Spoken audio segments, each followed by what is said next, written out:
سلامونه، زه ډاکټر نوید خپلواک یم. نن مو د بحث لپاره مهمه موضوع ټاکلې ده. ډیری ناروغان داسې فکر کوي چې په ستوني کې یو څه نښتي دي، بلغم پاتې دي او بار بار هڅه کوي چې خپل ستونی پاک کړي. ډیری بیا داسې فکر کوي چې له حلقوم څخه یې لاندې ستوني ته بلغم راکوز شوي دي او نښتي دي او هڅه کوي چې دا پاک کړي او یو ډول مزاحمت یې ورته ایجاد کړی. په ستوني کې د یو څه شي د بندېدو احساس کوي. ژر ژر هڅه کوي چې د خپل ستونی پاک کړي. ډیری وخت ډیر زر له بره نه د حلقومو له پوزې نه بلغم راځي ستوني ته او مریض احساس کوي چې دا دلته نښتي دي او دغه بلغم په حقیقت کې هم نښتي وي چې دلته وروسته راځو. ډیری وخت مریض داسې احساس کوي چې ګویا دا خوړل شوې ډوډۍ مې یا د دوی پاتې شوني به زما په ستوني کې نښتي وي. دا په حقیقت کې د مختلفو علتونو نه پیدا کیږي. ډیری وخت ناروغ الرژي لري، حساسیت لري. دغه حساسیتونه معمولا انوایرمنټل یا محیطي وي. په کوم محیط کې چې انسان ژوند کوي په هغه محیط کې د ځینو توکو د ځینو شیانو سره حساسیت لري، انوایرمنټل، چې په دې کې ډیر زیات د ډسټ یا ګرد و خاک ده یا دوړې دي چې په هغو کې مختلف ډول مواد د پوزې د لارې د وجود مختلفو سیمو ته راننوځي او د حساسیتونو سبب ګرځي. ډیری وخت د ستوني حساسیت مریض ته دا احساس ورکوي چې ګویا دلته یو څه نښتي دي، یو تخریش یا مزاحمت موجود دی او مریض بار بار هڅه کوي چې دا موضوع د ستوني تخلیه کړي. ورسره ځینې حساسیتونه د خوړو له لارې هم پیدا کیږي. فود الرجي. ډیری وخت ناروغان د شیدو د څښلو سره الرجي لري، د مرچو د عطرونو سره الرجي لري. که چیرې عطر مشام ته راشي هم د الرجۍ سبب ګرځي. همدغه رقم دغه خوراکي توکي که چیرې راننوتل ستوني ته د ستوني مجرا نه تېرېدل نو دا د الرجۍ سبب ګرځي، د ستوني د تخریش او حتی د ټوخیو سبب هم ګرځي. د فود پایزنینګ د فود الرجي ترڅنګ هغه څه چې نور په دغه ساحه کې د ستوني د تخریش سبب ګرځي مختلفې بکټریا او وایرسونه دي چې په هغې به بیا بکټریا او وایرسونه دي چې په هغې وروسته غږیږو. ښه، که چیرې حساسیتي موضوع موجوده وي نو بهتره ده چې د حساسیت ضد درملو نه هم استفاده وکړو او هغه څه چې دغه حساسیتونو سبب ګرځي له هغو جلوګیري وکړو. که چیرې په ګردجن ماحول کې اوسیږو نو حداقل د ماسک نه باید استفاده وکړو. که خواړه مو پیژندلی وي چې د دغه حالت سبب ګرځي نو د هغې نه باید پرهیز وکړو، اوایډ یې کړو هغه خواړه. که تثبیت شول چې بکټریال یا وایرل موضوع ده ویروس یا بکټریا دې حالت ته رسولي نو انټي وایرل او انټي بکټریال میډیسنز یا دوايي موجوده ده چې د ډاکټر په مشوره ترې استفاده کولی شو. بل وضعیت ته موږ پوستنیزل ډریپس وایو. پوستنیزل ډریپس مونه دلته ساینسونه موجود دي. دغه ساینسونو یا خالیګاو التهابي وضعیت یا ساینوسایټس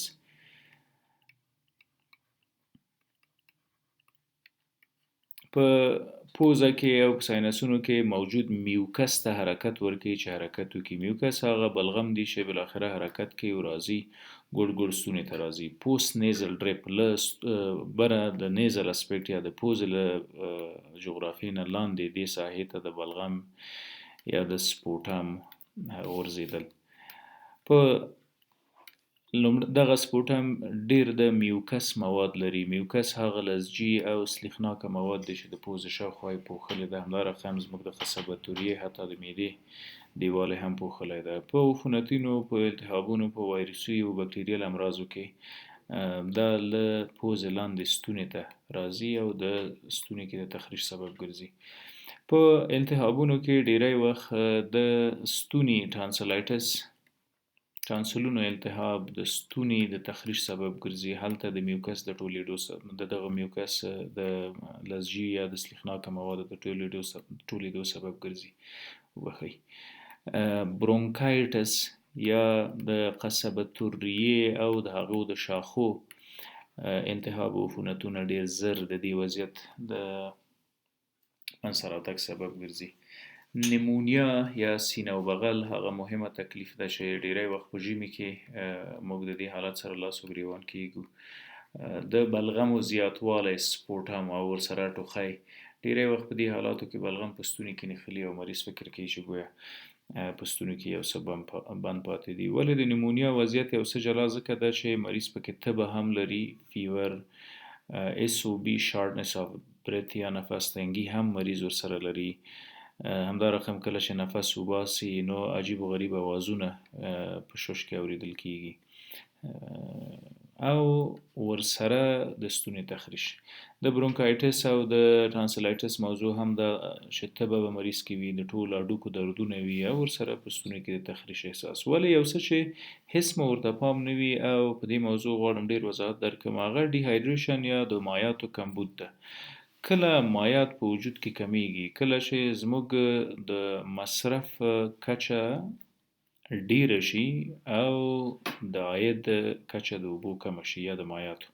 که چیرې موږ اوبه کمې څښو په ورځني ژوند کې نو د ډیهایډریشن سبب ګرځي. ډیهایډریشن یا د مایعاتو کمبود، دغه ډیهایډریشن په وړاندې کامپنسیټري میوکس پروډکشن کیږي، یعنی وجود د دې په خاطر چې د مایعاتو کمبود یې د غوښینو برخو ته یا د وجود نورو مختلفو انساجو ته صدمه ونه رسوي، پر سر یې میوکس را جوړوي او دغه مواد زیاتیږي. په ډیهایډریشن کې لازمي ده چې بیرته مایعات وڅښو، اوبه وڅښو، د مختلفو جوسونو نه استفاده وکړو ترڅو د بدن مایعات پوره کړو. څنګه پوه شو چې زموږ د بدن مایعات پوره دي که نه؟ ګرچې دا موضوع خارج د بحث هم ده ولې مهمه ده. ګوري دوه ټریکس یا دوه لارې یا دوه ټیپس درښیم چې تاسو کولی شئ په هغې وپوهیږئ چې څومره اوبو ته ضرورت لرئ. که چیرې د تشو میتیازو رنګ تک سپین نه و، شایني یا لکه رڼې اوبه داسې نه ولې، زیړ و یا نور رنګونه یې ځان ته غوره کړي ول، نو مایعات کم دي. ډیهایډریشن یوه نښه ده، یعنې د ډیهایډریشن نه بلکې د مایعاتو د اوبو د کمبود نښه. دویم یو بل څه ته باید یو څه نظر اندازي وکړو. ګورئ موږ په څلېرویشت ساعتو کې د تشو میتیازو جوړښت لرو، یورین، ورسره خولې کوو، سویټینګ، همدا رقم لاړې بهوو، سلایوا. په ډکو میتیازو کې موږ مایعات ضایع کوو، همدا رقم په ټیر یا په اوښکو کې زموږ له وجوده مایعات ځي. دا که د ورځې په پای کې ټول سره جمع کړو تقریبا 3 لیتره قدر مایعات موږ ضایع کوو. نو هرومرو خو د 3 لیترو څښل حتمي دي چې دا یا د جوس یا د اوبو یا د چای په شکل باید وڅښو. 3 لیتره مایعات باید په هره ورځ وڅښو او د دې ترڅنګ د تشو میتیازو رنګ هم باید تعقیب کړو. اوبو ته روڼ رنګ دا دلالت کوي چې په وجود کې اوبه پوره دي. که چیرې اوبه هم کمې شي د بدن دفاعي سیستم دلته کامپنسیټري پروډکشن کوي. کامپنسیټري څه معنی؟ مایعات کم شول، میوکس یا دغه لزجي او سلیخناکه مواد زیات تولید شول چې د بدن مختلفې ساحې وپوښي، لکه د ستوني ساحه، د مرۍ ساحه، د قصبة الریې ساحه، چې له بیرونه را روان میکروبونه او ویروسونه صدمه ورته ونه رسوي. ډیری وخت د معدې او د مرۍ ترمنځ شیردان په سمه توګه نه کنټرول کیږي. تیزاب بالاخره له معدې مرۍ ته راځي او له مرۍ اتومات راجګیږي، قصبة الریې او ستوني ته د تخریش سبب ګرځي. دې حالت ته موږ ګسټرو اسافیګل ریفلکس ډیزیز یا ګرد وایو.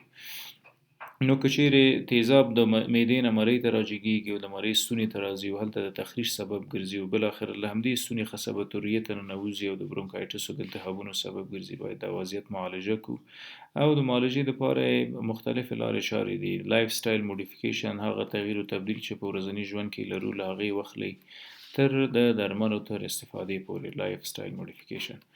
که علت د دې حالت نیمونیا سینه او بغل او سینه او بغل باید معالجه کړو. که حساسیتونه و حساسیتونه هم باید معالجه کړو، له منځه یې ویسو ترڅو موږ دې وضعیت سره مخ نشو.